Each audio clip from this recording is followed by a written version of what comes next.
Valdez and head up the Richardson Highway to Glen Allen. Then we take the Glen Highway into Anchorage, arriving 2 days later.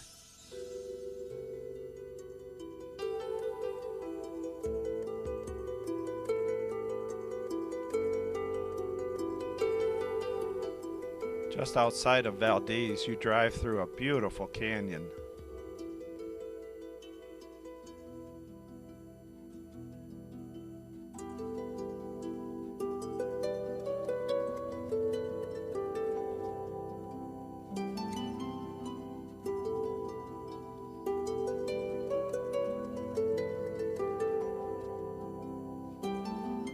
Near Glen Allen, we passed by the beautiful Wrangell St. Elias Mountains for the second time.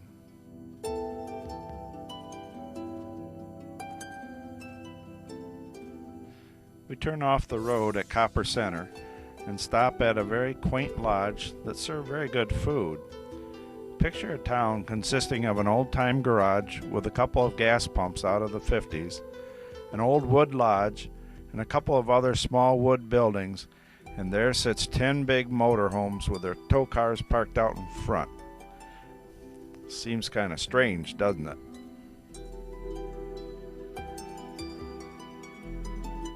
Frost heaves are dips and bumps in the road that can really get a motorhome bouncing if you don't drive slow enough. They are caused by having the road built on permafrost. And if you watch the white line at the side of the road, when it gets all squiggly, you can see a frost heave coming.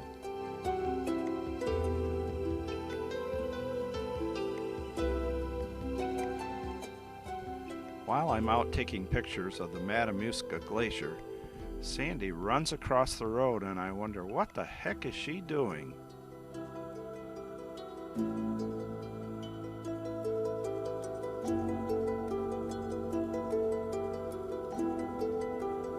We spend some time touring downtown Anchorage and we run into a bunch of brightly decorated salmon.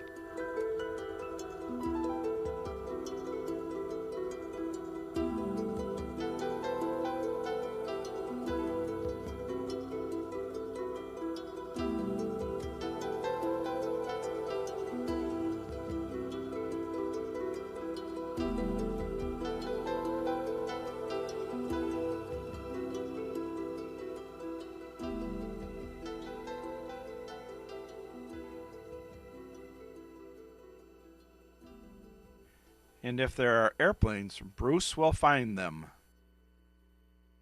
The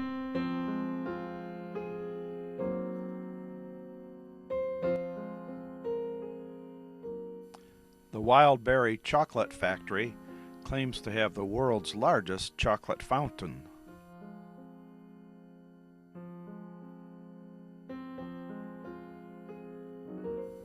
We leave Anchorage and head down the Turnagain Arm onto the Kenai Peninsula for our destination of Seward.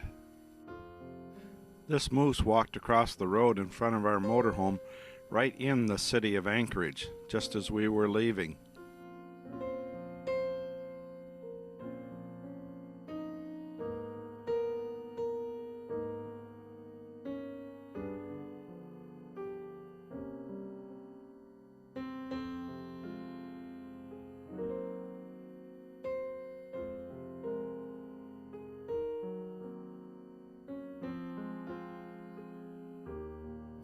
After arriving in Seward, we board a bus for a tour of the Exit Glacier. That tour included some serious uphill and downhill hiking, proving to Sandy and I that we still have it left.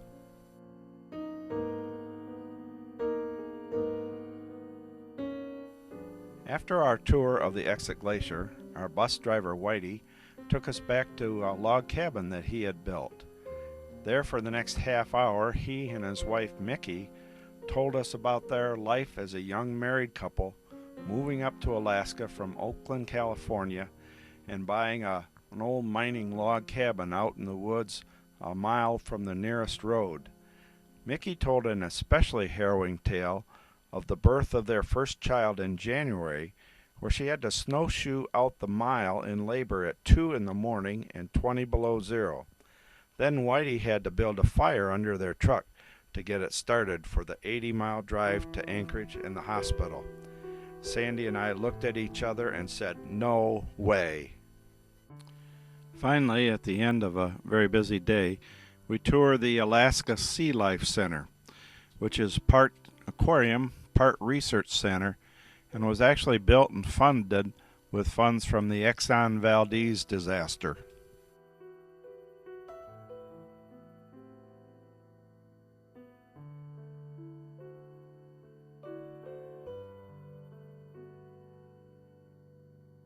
Today we travel a few miles outside of Seward to the kennel of the 2004 Iditarod champion Mitch Seavey.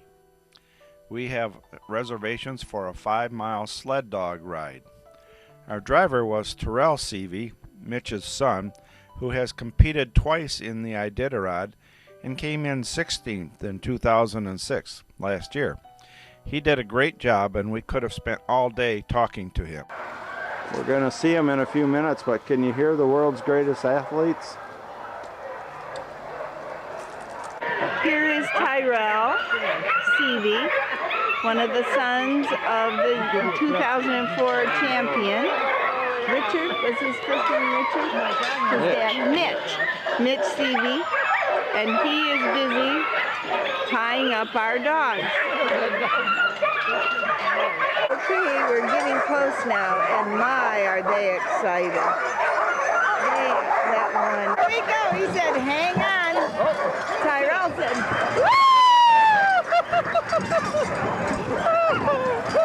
oh my God, look at these guys. Aww. Sorry if I looked up at the treetops, but I'm excited watching this. Oh, look at this. Oh my word. Oh, how beautiful. Oh, boys. Oh. Yeah, we got a whole bunch of crazy dogs in here.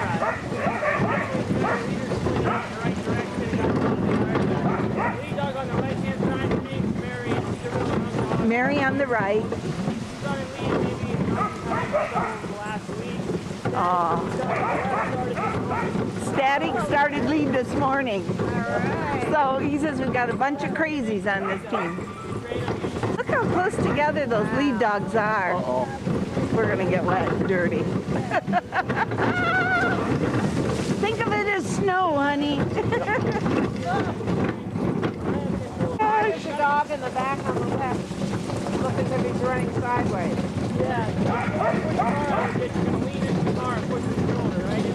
Oh, he's pushing with his shoulder when it feels. The dog's running straight. They don't have very much pressure.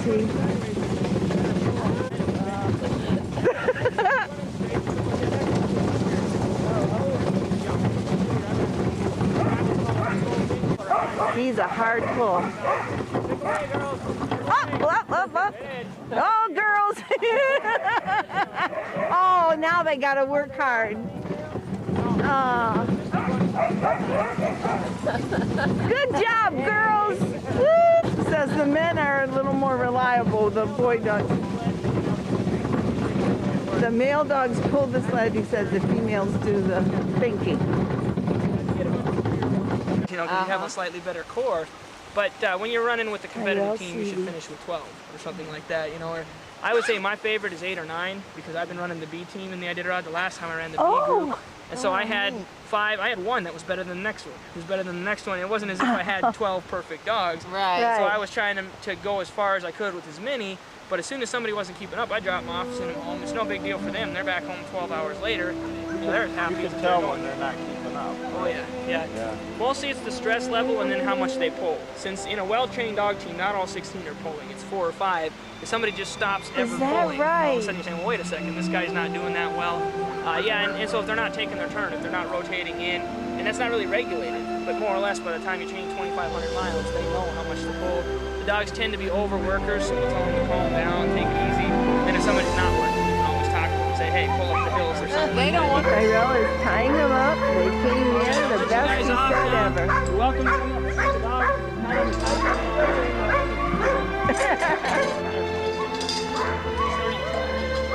You really Good job. Yeah. Good job. You're a big boy. You're a big boy. You gotta be tired. Yeah, you gotta be tired. Thank you. You did a good job. Oh, you worked so hard. Hi, puppy. Hi, puppy. Good job. Good job. This is Daddy. Hi. Hi. And you're Peach. You're a peach, Peach. You're sweet. You did a good job. You did a good job. Static and Peach, quite a team. Hi, girls. Sandy is holding a future Iditarod champion. It really looks like she'd like to take him home.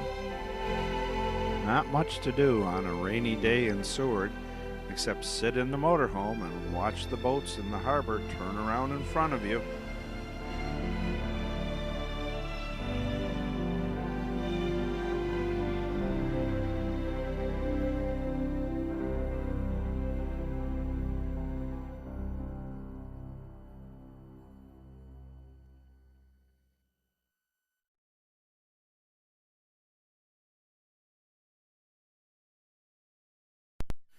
We head out of Seward and up and around to the other side of the Kenai Peninsula in our campground at Homer on the Homer Spit.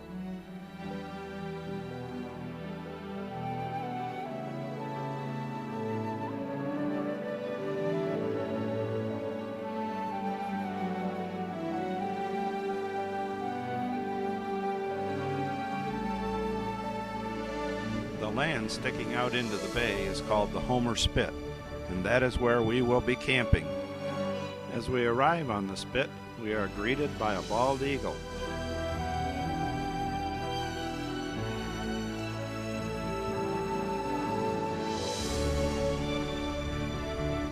Dinner tonight is a great prime rib dinner at the Land's End restaurant, and Fearless Freddy, the caravan weatherman, is presented with an Alaska weather t-shirt.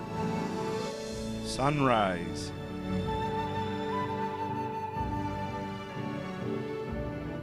A little better view of the Homer Spit.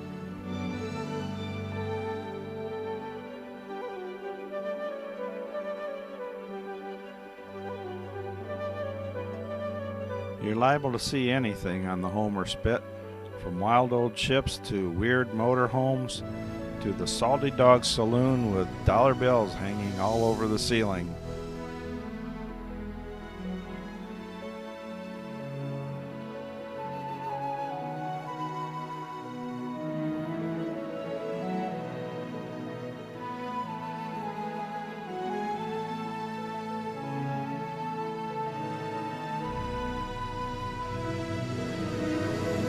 We leave Homer and head up the Kenai Peninsula to the small town of Kenai, near Soldotna, which is a large town.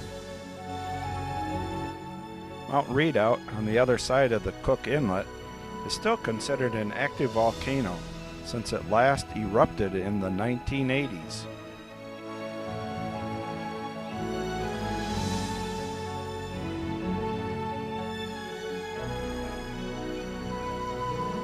A beautiful night in camp in Kenai.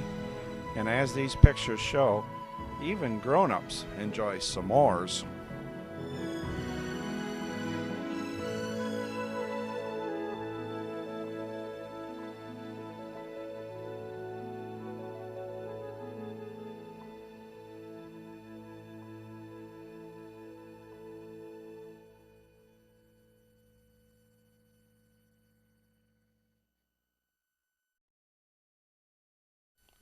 We leave the beautiful Kenai Peninsula and head back up through Anchorage to the town of Palmer.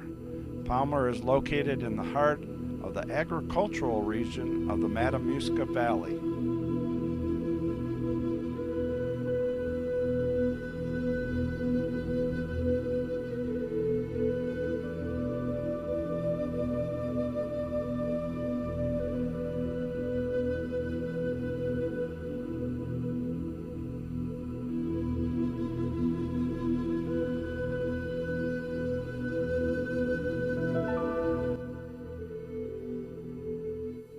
1935, in the heart of the Depression, President Roosevelt set up a program to relocate 202 farming families from northern Minnesota, Wisconsin, and Michigan to the Matanuska Valley. It was a fairly successful program. The families being relocated had farmland given to them and had a farmhouse and a barn built for them. Due to the amount of daylight in the growing season, they can grow some very huge vegetables here.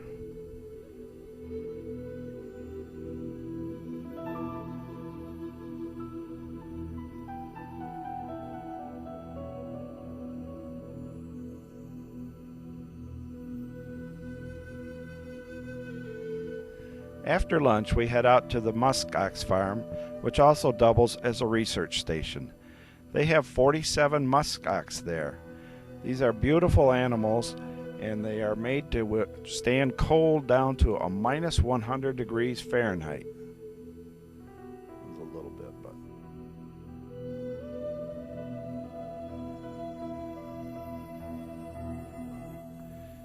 we leave Palmer and head up the Parks Highway for Denali National Park and then on to Fairbanks.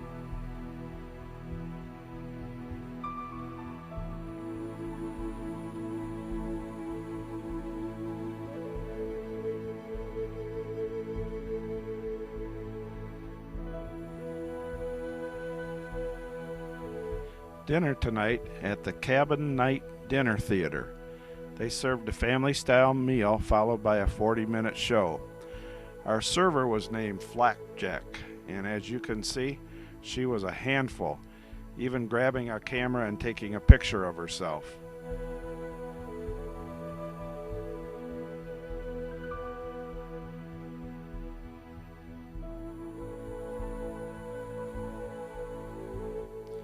We are up early to catch a National Park Service bus for our trip into Denali National Park.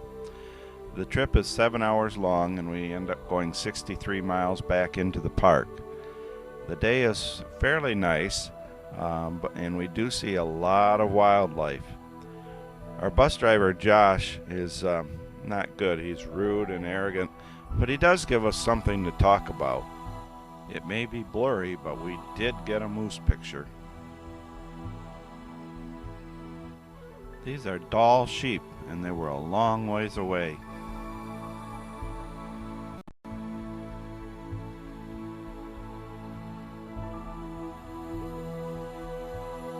A golden eagle would not turn around and give us a real good look.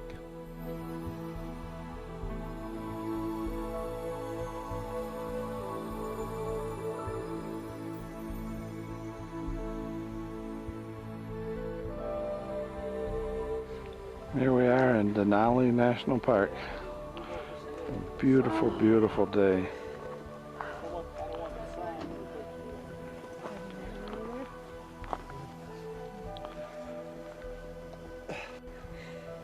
Gorgeous, gorgeous clouds.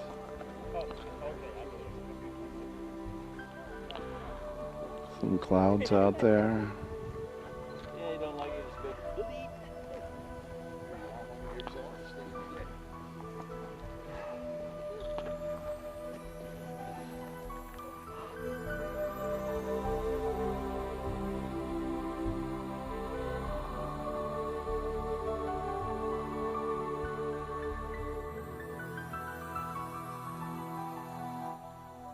Caribou. Toward the bear. They're right here. One is kind of little. Right there. The bear's calm. Over there. We've not seen a bear yet, okay? We're just speculating. This girl It did could back be a bear. here. Somebody saw it. That we believe you. Thank you. They went behind a green bush. Okay, these are They've a group come of and does. These are female. You can tell by the antler size, they're not small. 3 large and 3 babies, right? Yeah. That's a brag. Oh, now look at them.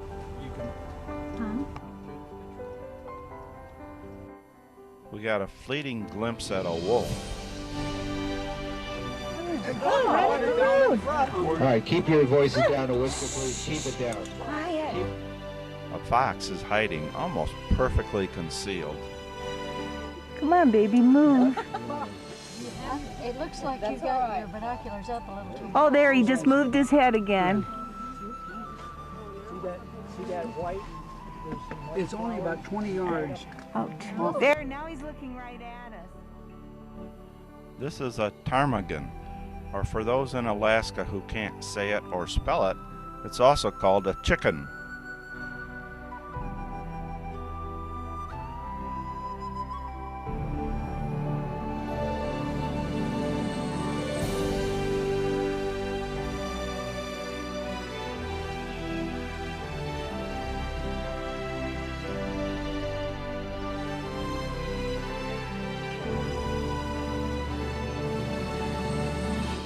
On our city tour of Fairbanks, we stopped for a close-up view of the Alaska oil pipeline.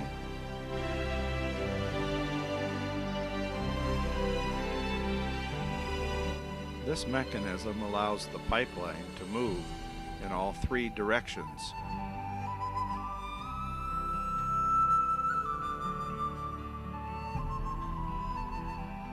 This is called a pig and is used for cleaning the inside of the pipeline. The next stop is the El Dorado gold mine. They load us on a train that makes 3 stops. The first one stops at a fake underground mine and someone gives us a talk about gold mining below ground. Then we stop and they show us how they move big piles of dirt above ground in the winter for summer sluicing. The last stop was at a sluice and a couple of real miners showed us how it works. They truck their own dirt over to the El Dorado and get to keep what they find. Then we all get a bag of dirt and pay in our own gold. We get several grains of gold which we put in a locket for Sandy.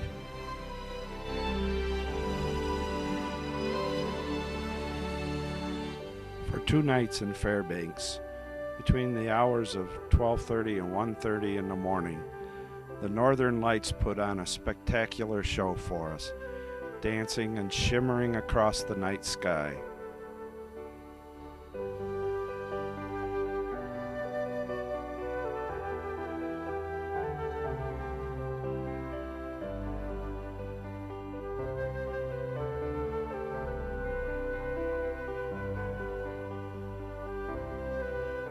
Today we take a flight aboard Alaska Airlines to the northernmost city in the North American continent, Barrow, Alaska.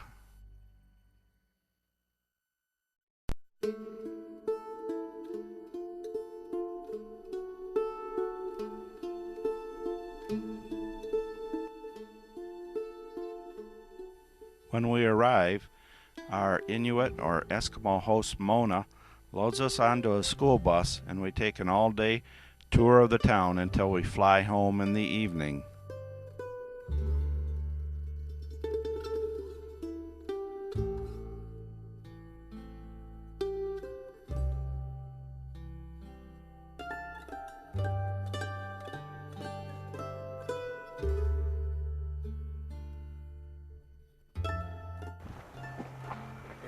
If the snow machine stops, they just leave it.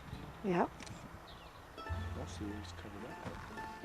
What's that? Most of these covered up. Yeah, look at that 4-wheeler there. The tires are about flat. That little one. 3 snow machines, 4 snow machines standing side by side. I wonder if any work. Sandy standing in front of the Arctic Ocean. Just about the only wildlife we see today is this snow owl. Barrow's hockey arena and indoor sports building.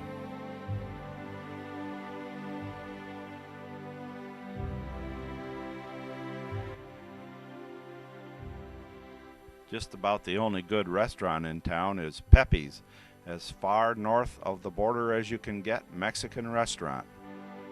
After lunch we stop at the Native Cultural Center and have a show of native dancing.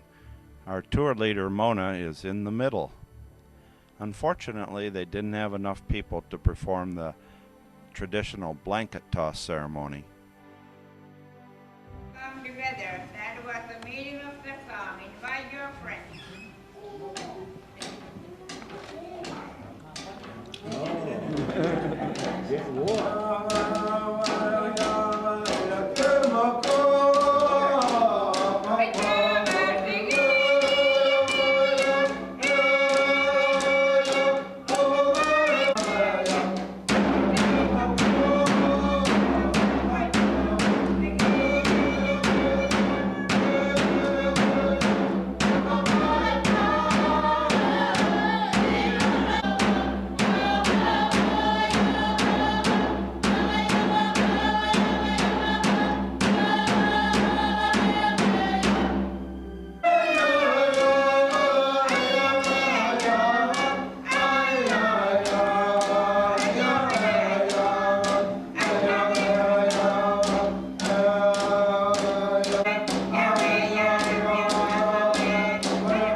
we are shown the only tree in Barrow. It is made out of driftwood, and the palm fronds are whale baleen.